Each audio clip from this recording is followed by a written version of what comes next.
one of the things I encourage people to do is to live today, because like right now here at the Great Pyramids of Giza, and we're with another group, and I talk about this because there's so many people who are coming on these tours by way of these videos on YouTube, on Facebook, on Instagram. With that said, be sure to subscribe, like, and share. But I mean, we have Erin. She's with us. She's 5 years old, and she's already having this experience now. Hey, the fellow right behind me there. There we go. She may or may not. Well, she's the type that she'll remember it. She's sharp. She's on her game. But you have the LeGrand family brought their 3 children, and then you have Alicia, who brought Mensa, so he's here. He's 12. But then we have those who are in their 60s and 70s and 50s and 40s and all of that. And it really, just speaks to the power of it. Like, let's go over here. So you got Alicia and Mensa. They're over here right now. Let me flip the camera around so you can get a chance to see. So she's over there now. She's over there. There they are right there on the camels, so they're having their experience. And then there's Desiree and her daughter right there. And so, this is stuff that you can do too. A lot of times, and there's Mr. Gerald, there he is. He was with us in Ghana last week. As a matter of fact, we had people with us in Ghana, 3 people with us in Ghana. But you begin to see, there are people down there, they're enjoying themselves, and they're doing the camel ride and just having this moment. Whereas for a lot of people, they say, well, this is something I wish I could do. And sometimes you just need somebody to show you how to do it.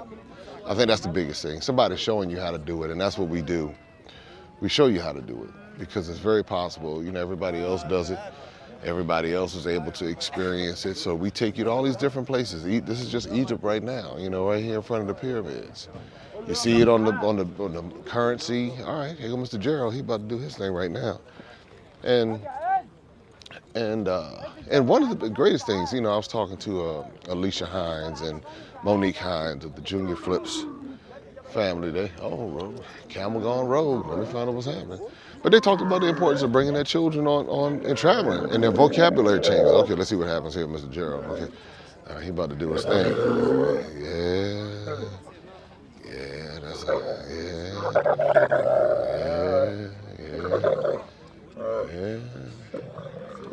Oh, all right. You good, Mr. Gerald?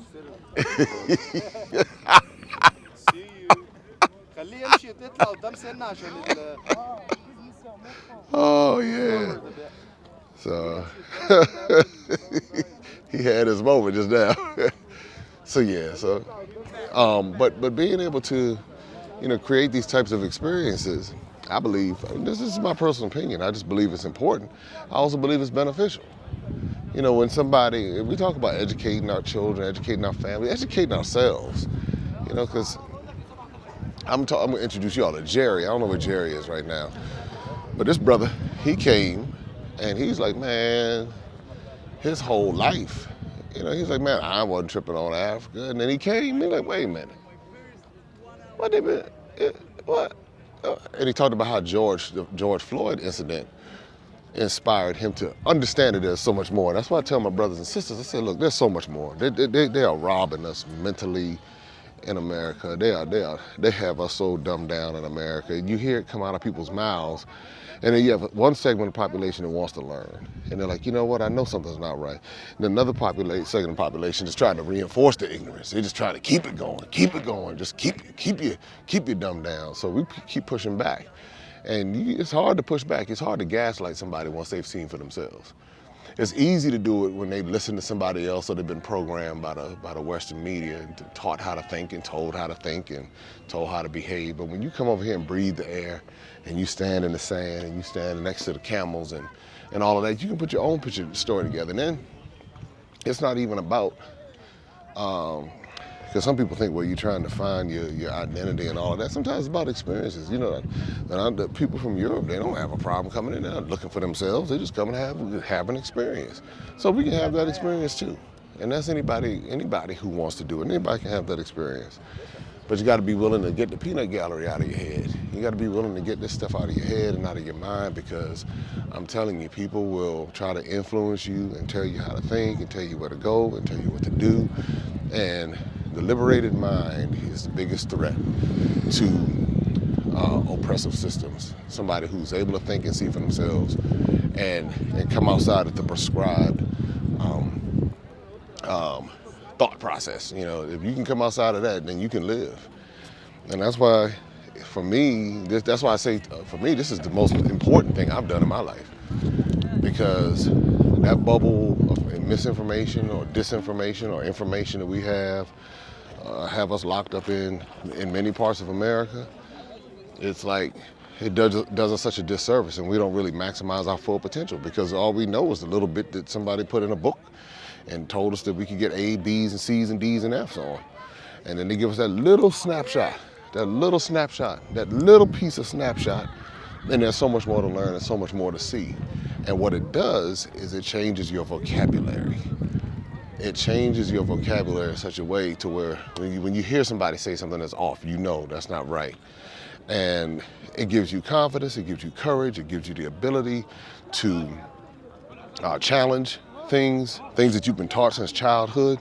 You begin to look at it a little bit differently, like, wait a minute, now, I don't know, I hear what you're saying, but there's more to this story. And some people don't like for you to do that, but when you do it, at least your conscience is clear. That's the bottom line. Your conscience is clear, and you know that you've done your part. Like Erin, she's 5 years old, she's here. And I think the youngest person here is 3. So let's go from ages 3 to 93 that have been on these tours. And I was talking to Freddie Taylor Sr. week before last. And he said, I'm 93 years old and I'm still learning. He said, I'm 93 and I'm still learning. And he just started talking about all the things he knew. He said, but there's so many things I didn't know. So all I'm saying is that when you invest into yourself, I mean, what's a greater investment than investing into yourself? And understanding the things that we've been taught, and then how it's been taught, and why it was taught the way that it was taught, and how we can unlearn it and relearn and put things back together. It's nothing like being able to think for yourself and not have somebody in your ear telling you how to think. I'm telling you, that is the most liberating thing I can tell you that I've done with my life, is I have gotten people out of my head telling me how I should live, what I should do, where I should go, where I should be. And man, that's all I can say. So that's one of the reasons why I'm going to be doing this whole Reboot Your Life retreat, because some people are wondering, well, how is it you travel all over the place? And 2 days ago you were in Ghana, a week before that you were in Egypt, and then you were in Jordan, then you were in Paris, and you were in London, then you were back in Egypt and Ghana, and going back and forth. It's because I was intentional about making decisions and positioning myself to live the life that I wanted to live. I didn't see this life coming, but I knew I did not want to be trapped. I didn't want to be trapped. And so I had to create a life that allowed me to be able to not be trapped. And for whatever it is, for whatever somebody wants to do, they may be wondering, how do you go about doing it? Well, we're going to talk about that at the Reboot Your Life retreat. That's going to be in 2024. Details coming soon. We'll tell you which country. It's going to be between 2 countries. I can tell you it's going to be between South Africa or Tanzania. It's going to be between those 2. And I'm leaning Tanzania, but I don't put that on me just yet. So they're behind. Let me flip this around. They kind of living life too. Look at that, all excited. So you definitely want to be a part of it, because it'll be for a select group of people. It's not going to be a massive group. It's going to be for people who are, no matter where you are in life. You might be 18 or you might be 80, however old it is. Oh, I heard something over there. Yeah, y'all heard that? And we talk about doing the reboot and living the life that you want to live. So all of that comes with the territory. So anyway, more on the way from Egypt. We're in Giza now, as everybody's going and enjoying themselves. And we'll see if we can stick around for some of the camel when they return from the camels, and get some pictures and all that good stuff. All right, y'all know what to do. Like, subscribe, share. Maximum Impact with Jay Cameron.